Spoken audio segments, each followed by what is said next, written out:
Hi! నమస్తే. Welcome to my channel Vasumathi's vlogs. ఇంకా వంట ఆవిడ వెళ్ళిపోయినాక గూడా నాకు లంచ్ బాక్స్ ప్యాకింగు, టప్పర్‌వేర్‌కు అన్నీ షిఫ్ట్ చేయటము, ఇవన్నీ పనులుంటాయండి. అవన్నీ చేసుకుంటూ మీకు అలనాటి నా జ్ఞాపకాలు టాపిక్ మాట్లాడతాను. ఇంకా కిచెన్‌లో ఉట్టి వంటనే ఉంటదనుకునే వాళ్ళకు వేరు. బట్ వంటతో పాటు నీట్‌నెస్ కూడా కొందరు మెయింటైన్ చేస్తారు. అందులో నేను కూడా అనమాట. వంట ఉండాలి, నీట్‌గా ఉండాలి, స్టవ్ క్లీన్‌గా ఉండాలి. ఇవన్నీ ఆవిడ అలా చేసి పడేసిపోతే అలాగే పెట్టుకొని తినడం అనేది ఉద్యోగస్తులకు చెల్లుతుంది. కానీ మనలాగా హౌస్ వైఫ్స్ చూస్తూ ఏదో ఒక నెలకు పెట్టుకున్నాం కదా అని అడ్జస్ట్ అవ్వలేం. చచ్చినట్టు ఎంతో కొంత మనం చేసుకోవాలి. చేసుకుంటేనే కంఫర్ట్‌గా ఉంటది. లేకుంటే ఇంక వాళ్ళు ఆ గిన్నెలలోండి దాన్ని మూతలు అలా పెట్టేసి అలా వెళ్ళిపోతారు. ఇంక ఏం షిఫ్ట్‌లు చేయరు. ఇవన్నీ వాళ్ళ డ్యూటీ కాదు. సింక్‌లో పడేస్తారు. వాళ్ళు వాడిన ప్రతి గిన్నె పడేస్తారనమాట. సో అవి కడగమన్నా కడగరు. సో దాంట్లో పెద్ద సుఖం ఉందని అనుకోకండి, చెప్తున్నాను. చక్కగా దేంట్లో సుఖం ఉందంటే అసిస్టెంట్‌ని పెట్టుకుంటే సుఖం. కూరగాయలు కట్ చేపించుకొని, పిండి తడిపించుకొని, పిండ్లు రుబ్బించుకోవడాలు. ఇది పెరుగండి. ₹100 అమూల్‌ది కేజీ పెరుగు ఇట్లా వస్తది డబ్బా. ఇంకా మాకు చలికాలం తోడుకోదు కదా! ఇలా పెట్టుకుంటున్నా. ఇప్పుడు వంటావిడ నేర్పించింది. మొన్న షార్ట్‌లో పెట్టాను మీరు ఈరోజు షార్ట్‌లో పెట్టినా చూడండి. పెరుగు తోడు పెట్టుకోవడం నేర్పించింది. నేను ఒకరోజు బరువు పెట్టడం నేర్పించిన. ఇంకా ఏంటంటే నాకు అట్లా బరువు పెట్టి ప్రతిరోజు పాలు తెచ్చుకొని కంపల్సరీ ఖర్చు అయిపోవాలి. అంటే పాలు పెరుగు కోసం తోడు పెట్టాలి. ఒక్కోసారి తోడుకోదు. అందుకని మా ఆయనకి చెప్పిన ఒకరోజు తింటారు, మీరు ఒకరోజు తినరు. ఇది కొనేసుకోండి. అది అయిపోయే వరకు పెరుగు తినొచ్చు. మా ఇంట్లో ఏంటంటే ఒక లెక్క ప్రకారం తిండి తినరు. అందరిలాగా కాదు. కంపల్సరీ పప్పు, కర్రీ, రసము ఇవన్నీ వండి పెట్టండి, తినలేక చేస్తారు మా వాళ్ళు. ఏమన్నంటే నువ్వు అలవాటు చేయలేదు, అలా ఒక రకంతో అలవాటు చేసినావని. ఇప్పుడు ఈ పిల్లలైతే ఇబ్బంది పడుతున్నారు. 3 పూట్ల ఆవిడ వంట రకరకాలన్నీ చేయించుకొని రకరకాలంటే కూరలు. పొద్దున కూర్మా, పూరి చేసినాము అనుకోండి, పొద్దున పరోటాలు చేసినాం అనుకోండి, మధ్యాహ్నం కర్రీ చేయించుకుంటాము, దాలు, రసం అట్లా అన్నీ చేయించుకోమన్నమాట. ఒక రకం చేయించుకుంటున్నాం. మొదట్లో మాట్లాడుకోవడం అయితే మాట్లాడినాం కానీ అన్ని రకాలు చేయాలని మేము తినలేకపోతున్నాం అన్నమాట. ఒక రకమే మధ్యాహ్నం కర్రీ చేయించుకుంటే రాత్రి పప్పు, మధ్యాహ్నం పప్పు చేసుకుంటే రాత్రి కర్రీ. ఇవి పొద్దున రాత్రి కర్రీలు చేయించుకునేంత లేదు. ఎందుకంటే 2 పూటలు వస్తారు వీళ్ళు. ఒక్క పూట చేయరు మన వైపులాగా. ఒక పూట వచ్చిపోతారు. అట్లయితే మనకు ఓకే. బట్ ఇక్కడ 2 పూట్ల తప్పు చేశాను నేను. మొదట్లో ఒక పూట వచ్చి చేసిచ్చి అంత పెట్టేసిపో అని చెప్పింటే బాగుండు. ఇంకా పెట్టుకున్నాను కదా, తప్పదు. ఇంకా నాకు హెల్త్ బాగలేదని చెప్పాను కదా, బ్లడ్ తక్కువ ఉందండి. బ్లడ్ తక్కువ ఉండటం వల్ల ఇంక మెనోపాజ్ టైం కదా, సో ఇంకా బాగా తగ్గిపోయింది బ్లడ్. అందుకని ఒక 2 నెలలకు పెట్టుకున్నానండి. అంతే, అంతకు మించి ఏం లేదు. బట్ ఇంకా ఏంటంటే దీనివల్ల నాకు కొంచెము మనసు కూడా బాగుండట్లేదు. ఇంత ఖర్చు చేసుకుంటున్నా నేను. వంట ఆవిడకు 8,000 ఇస్తున్నా, పని మనిషికి 2,500 ఇస్తున్నా. చూడండి నా లెక్క చెప్తా. చాకలోళ్ళకి 500 ఇస్తాము. కార్ క్లీనింగ్, డస్ట్ చాలా ఉంటుంది, దానికి ఒక 300 ఇస్తాము. బాత్రూమ్ క్లీనింగ్కి ఒక ₹1000 ఇస్తాము. ఇంకా ఇల్లంతా డస్టింగ్ చేయించుకుంటే అది కూడా ఒక మినిమం ₹1000 అవుతుంది. ఇంత డబ్బు ఇచ్చి ఇంతమందిని ఇట్లా పెట్టుకుంటాం కదా మనము. సో ఇదెంత ఖర్చు అవుతుంది అని ఒక బాధ. బట్ అని అన్ని పనులు నేను చేసుకోలేను. నాకు పెద్ద బడ్జెట్ ఏంటంటే ఈ వంట ఆవిడదనమాట. సో ఇలా నేను మెంతికూర పొడి అవి కూడా చేయించుకుంటాను. ఇంకొంచెం ఆమె సరిగా చేయకపోతే మళ్ళీ దాన్ని కంప్లీట్ చేసుకుంటా. పెరుగన్నం కలుపుకుంటున్నానండి. ఇంకా నేను నా అలనాటి జ్ఞాపకాల గురించి మాట్లాడతాను. ఇది పార్ట్ 10. ఇంతవరకు ఫస్ట్ టైం ఎవరైనా చూస్తుంటే పార్ట్ 1, పార్ట్ 2 అని ఉన్నాయి.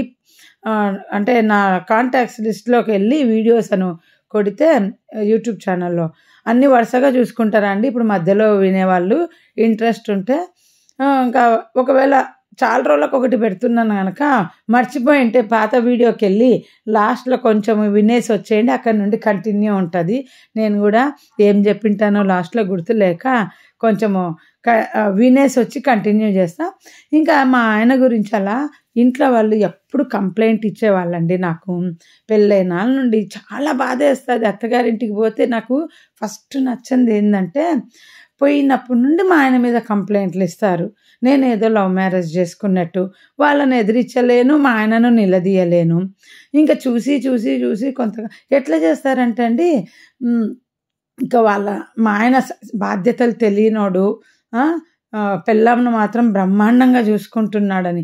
నన్ను కూడా ఏమి బ్రహ్మాండంగా చూసుకోడు. ఆయన బడ్జెట్‌లో చూసుకుంటాడు అంతే. ఆయన ప్రేమగా చూడడం అంటే మా ఆయన దృష్టిలో బడ్జెట్‌లో చూడడం అప్పుడు. అంతే, ప్రేమతో ఆయనకు సంబంధంలే. బడ్జెట్‌లో భార్యను పోషించడం తెలుసు. ప్రేమ ఉంటే రిస్క్ చేస్తారు గదా! ఆ రిస్క్ చెయ్యడనమాట. సో, ఇంకా మా ఆయన ఏం చేశాడండి, మాకంత కట్నం ఇచ్చినాము అదంతా మళ్ళీ మళ్ళీ రిపీట్ చేయలేను. పాత వీడియోలు చూసిన వాళ్ళకు గుర్తుంటది.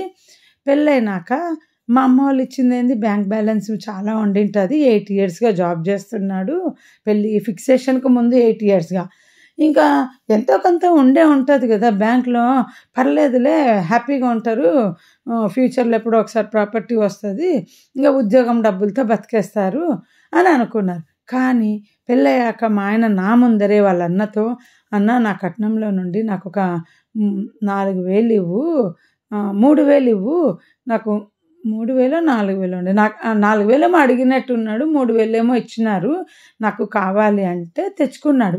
తెచ్చుకున్నాక విజయవాడలో సూపర్ బజార్‌కు ఒక రూ. 1,000 ఖర్చయింది. ఖర్చయిన తర్వాత మళ్ళీ వారానికో ఏమో వాళ్ళ అన్న ఫోన్ చేసి, మేము తిరుపతికి పోతున్నాము, మాకు డబ్బు కావాలి అనంటే మా ఆయన మళ్ళీ ఆ 3,000 తిరిగి పంపించినాడండి. ఇది మాత్రం నా కళ్ళ ముందు జరిగిందనక ఎవరైనా అట్లా చేస్తారా అండి? ఈయన కట్నంలో నుండి అడగడము, ఆయన ఇయ్యడము, మళ్ళీ ఊరికి పోతున్నాం తీసుకోవడం.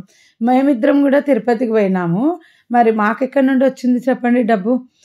వాళ్ళ అన్న ఇచ్చినాడా? ఇవ్వలేదు కదా! ఎట్లా పోయినాం తెలుసా అండి? మీరు నమ్మరు. నాకు కంపార్ట్మెంట్‌లో సిట్టింగ్ అనేది తెలీదండి. ప్రామిస్‌గా చెప్తున్నాను. మా ఆయన మా అత్తగారు వాళ్ళు పెళ్ళైనాక తిరుపతి దర్శనం చేసుకోమని 3 రోజుల కంటే నేను ఆనందంగా ఉండలేదా? మా ఆయనతో ఇంకా ఫస్ట్ టైం బయటికెళ్తున్నాను గదా! 3 రోజులంటే పొద్దునకొక చీర, సాయంత్రంకి ఒక చీర, లేక 6 చీరలు అట్లా పెట్టుకొని పోయినా. దానికి మా ఆయన నవ్వినాడు.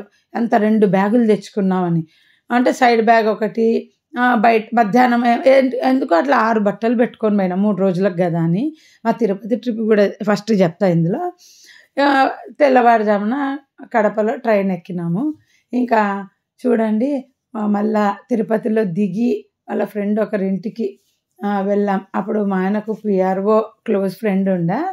వెళ్ళాము. వాళ్ళ ఇంటికి పోయి 12 గంటలకు అక్కడే స్నానం చేసి భోంచేసినాం. అంటే కడపలో 5 గంటలకు లేసాక టీ కూడా తాగలే. ట్రైన్‌లో మా ఆయన టీ తాగుతావని కూడా అడగలే. నాతో ఒక ముక్క మాట్లాడలే. ఎందుకంటే మా ఆయన నాతో ఏం మాట్లాడేవాడు కాదు ఎక్కువ. ఇంకా ఏంటంటే ట్రైన్‌లో సిట్టింగ్‌లో కూర్చున్నాను. నాకు తర్వాత అర్థమైంది అది కంపార్ట్మెంటల్ అని. సరే, కంపార్ట్మెంటల్‌లో తీసుకెళ్ళినారు, ఫైనాన్స్ ప్రకారమో ఏమోలే అనేసి ఇంకా ఊరుకున్నా. ఇప్పటికంటే ఒక టీ, కాఫీ తాగుతావని కూడా భార్యని అడగల. టిఫిన్ తినిపించలే. డైరెక్ట్ వాళ్ళ ఇంటికి పిలుచుకుపోయి 12 గంటలకు భోజనం పెట్టిచ్చేసినారు. స్నానం చేసినాక వాళ్ళు భోజనం పెట్టినారు. ఆ భోజనం తిని తిరుపతి దర్శనానికి పోయినాము. 3 రోజులకని పిలుచుకుపోయి మా ఆయన ఏం చేశాడంటే, "అన్న, వాళ్ళు వాళ్ళ పుట్టింటికి వెళ్ళిపోతున్నారు వదిన. వాళ్ళు వెళ్ళే లోపల నేను అక్కడ ఉండాలని 3 రోజులు అన్నాడు. 2 రోజులకి అంటే ఈరోజు దిగినాం సాయంత్రము, మళ్ళీ రేపు సాయంత్రం ఒక రోజుకే నన్ను రిటర్న్ తీసుకొచ్చేసాడనమాట మా ఆయన. సో, అప్పుడు చాలా బాధేసింది. 3 రోజులకు ట్రిప్ అని తీసుకొని వచ్చి వెళ్ళిపోవాలంట వాళ్ళ వదిన, ఊరు వెళ్ళిపోతూ ఉంటే ఉండాలంట అక్కడ. మేము ఉండాలంట. అట్లా పోయినాడు. వాళ్ళు ఏం మాట్లాడుకున్నారో తెలీదు కానీ అట్లా రిటర్న్ తీసుకొచ్చాడు. తర్వాత విజయవాడకు వచ్చినాక డబ్బులు తెచ్చుకొని మళ్ళీ రిటర్న్ ఇచ్చాడు. సో, ఇంకా నేను ఎప్పుడు లేదా ఇంకా కడపకు ఫస్ట్ టైం మా అత్త కడప నుండి విజయవాడకు వచ్చిన తర్వాత మా అత్త ఫోన్ చేసి మా అత్తగారు ఒకసారి వచ్చిపోయినారు. ఇంకా నా పనితనం చూసినారు. నేను ఎంత పని చేస్తాను అంత ఇంకా టాలెంటెడ్గా చూసినారు. సంసారం మొత్తం ఎక్స్పర్ట్ లాగా చేసుకున్నా. కొత్త సంసారం లాగా లేకుండా, అందరినీ అత్తమ్మతో ఒక్క పని చేపించకుండా, ఎవరితో ఏం పని చేయించకుండా వాళ్ళను పూర్వకాలం వాళ్ళలాగా చేశాను. మా జనరేషన్లో అందరూ అట్లే చేసేవాళ్ళే, అట్లని కాదు. ఇప్పుడు జనరేషన్లా కాదు. మేము 90స్లో పెళ్లి చేసుకున్న వాళ్ళం కదా, 97లో.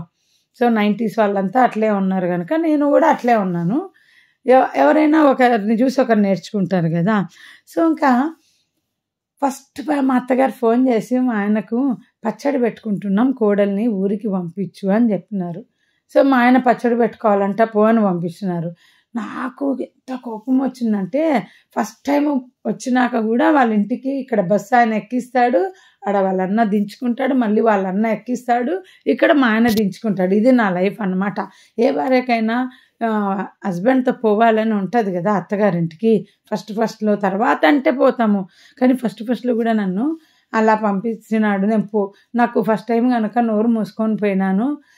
పచ్చడి పెట్టుకొని నాతో అవసరం ఏముంది, ఇంట్లో ఉన్న కోడలు పుట్టింటికి పోయిందనమాట. వాళ్ళు ఎప్పుడు అంతే, ఇంట్లో ఉన్న కోడలు ఆమె టైంకి ఆమె పుట్టింటికి వెళ్ళిపోతుంది, ఇక్కడ బయట ఉన్న కోడలను దించుకుంటారనమాట. ఆమెకి ఏం అడ్డు ఉండవు, నాకే అన్ని రిస్ట్రిక్షన్స్. ఇట్లాగే ఫస్ట్ దసరాకి వచ్చినప్పుడు నేను మా అత్తమ్మ ఏదో నన్ను మీ పుట్టింట్లో వారం రోజులు ఉన్నావు, ఇక్కడ 3 రోజులే ఉన్నావు అంటే నేను అన్నా, నాకు ఇది అత్తగారిల్లు, ఇదొక్కటే కాదు, విజయవాడ కూడా నాకు అత్తగారిల్లు అత్తమ్మ, బట్ పుట్టిల్లు అయితే వచ్చినప్పుడు ఒకటే ఉంటుంది కదా. సీరియస్ అయినారు కొంచెం, అంటే గట్టిగా మా అత్తగారు ఎట్లా అంటే ఎవరు లేనప్పుడు నన్ను గట్టిగా మాట్లాడతారనమాట. అందరి ముందర ఏమన్నారనమాట. సింగిల్గా దొరుకుతాను కదా, అప్పుడు ఆమె అనాల్సినవన్నీ అనేస్తుంది, అందరు అత్తల్లాగే అన్నమాట. ఎవరు అమ్మలు వాళ్ళకి నచ్చుతారు కదా, అట్లాగే మా వాళ్ళకు కూడా వాళ్ళ అమ్మల గురించి వాళ్ళకి నచ్చుతుంది. నా వరకు నాకు నచ్చదు అన్నమాట అత్తమ్మ కనుక. ఇంకా అలా చేయటం వల్ల నేను ఒకరోజు అనేసినాను ఏమని, ఎందుకు అత్తమ్మ నన్ను ఇక్కడ పెట్టేసుకోండి మీరు, మీ కొడుకే వారానికి ఒకసారి వచ్చిపోతాడు, లేదా నెలకు ఒకసారి వచ్చిపోతాడు, ఇంకా నాకు అది అత్తగారిల్లు ఇది అత్తగారిల్లు రెండు అత్తగారిల్లే నాకు ఏమి పుట్టింటికి వచ్చిన ఫీలింగ్ ఏముండదు ఇక్కడికి వస్తే. ఇట్లే మాట్లాడిన ఆ రోజుల్లో నేను. ఎందుకంటే అండి ఫస్ట్ ట్రిప్ ఆ మాట అంటే ఎట్లా ఉంటుందండి, వీళ్ళ ఏడుపుల వల్ల నాకు ఆ పుట్టిల్లు కూడా లేకుండా పోయింది చెప్పాలంటే. ఎప్పుడు అనుకుంటుంటే ఆమె బతికి ఉండింటే నేను అనేదన్నామని అసలని చాలా కడిగేదాన్నండి. మీరేమన్నా అనుకోండి, మాతో శరీరంతో ఉండింటే అప్పుడు ఏమనలేనివన్నీ ఇప్పుడు నేను అడిగేదాన్ని. నిలదీసి మీరందరూ ఏడ్చేవాళ్ళు నాకు పుట్టింటికి పోయినానని, ఇప్పుడు బాగైందా నాకు పుట్టిల్లు లేదు అని.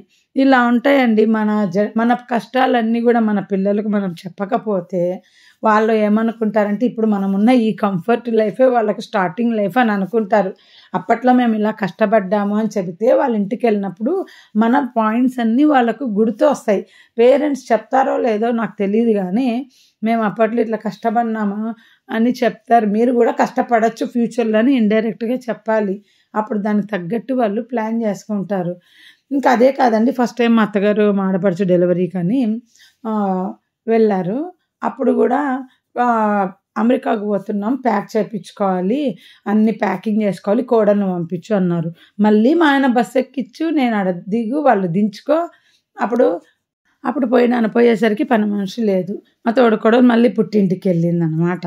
మళ్ళీ పుట్టింటికి వెళ్ళింది కనుక నేనే ఇంకా ప్యాకింగ్లకు అని పిలిచి నా చేత గిన్నెలు, ఇండ్లు, బట్టలు పిండించుకోవడము, మగవాళ్ళ అండర్వేర్లు కూడా అట్లే తడి వేసేవాళ్ళు, అట్లే పిండాల్సి వచ్చేది.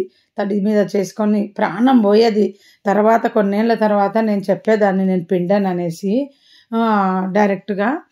ఇంకా అప్పటి నుండి ఏమనేవాళ్ళు కాదు. ఇంకా ఏంటంటే ఏం ప్యాకింగ్లే, పని మనిషిలాగా వాడుకున్నారండి. కేవలం వంట మనిషిగా పని మనిషిగా వాడుకున్నారు. వంట చేసి కసులు కొట్టి వాళ్ళ పెద్దది 10 రూమ్ల ఇళ్ళకి. మా ఆయనకు నేనైతే అండి అసలు ఒక ఫోన్ కూడా మాట్లాడేదాన్ని కాదు. మా ఆయన ఒక ఫోన్ కూడా చేసేవాడు కాదు. ఆడ ఉన్నప్పుడు ల్యాండ్ ఫోన్ ఉంది. ఒక్కరోజు కూడా చెడు చేసినా ఏదన్నా వాళ్ళతో మాట్లాడేస్తాడు. ఇంకా నాతో మా ఆవిడకి ఇవ్వని కూడా మాట్లాడు. విలవిలలాడేదాన్నండి. 15 రోజులు ఉన్నాను నేను అప్పుడు కూడా. అసలు ఎప్పుడు ఇలాగే నా లైఫ్లో అండి ప్రతి పనికి పిలుచుకుంటారు, ప్రతి పనికి. ఇప్పటికి మా పాపతో నేను అడుగుతాను ఏమని, ఎందుకో నాన్నకు వాళ్ళ ఇంటికి పంపుతాడు నన్ను, అట్లా అస్తమానం పంపుతాడు. నేను పోనని ఎన్నోసార్లు మొండికేస్తే, స్కూల్కి పోమని పిల్లలు మొండికేసినట్టు మొండికేస్తే అప్పటికి కదా అంటాడు, మళ్ళీ వదలకుండా నన్ను అడిగి పంపుతాడు. ప్రతిసారి మొండికేసి దేవుణ్ణి మొక్కునేదానండి నేను పోకూడదని. ఎందుకంటే ఆ చాకరీ చేయలేక చచ్చేదాన్ని అనమాట. అందుకనేసి అందులో మా ఆయన లేకుండా వాళ్ళతోనే ఉండాలి. ఒక పూట కూడా మా ఆయన ఉండడు, కనీసం పిలుచుకోబోనిక రాడు. నేను ఉన్నానని ఒక రోజు వచ్చిపోవడం అనమాట. సో మళ్ళీ నెక్స్ట్ వీడియో కంటిన్యూయేషన్ చేస్తాను.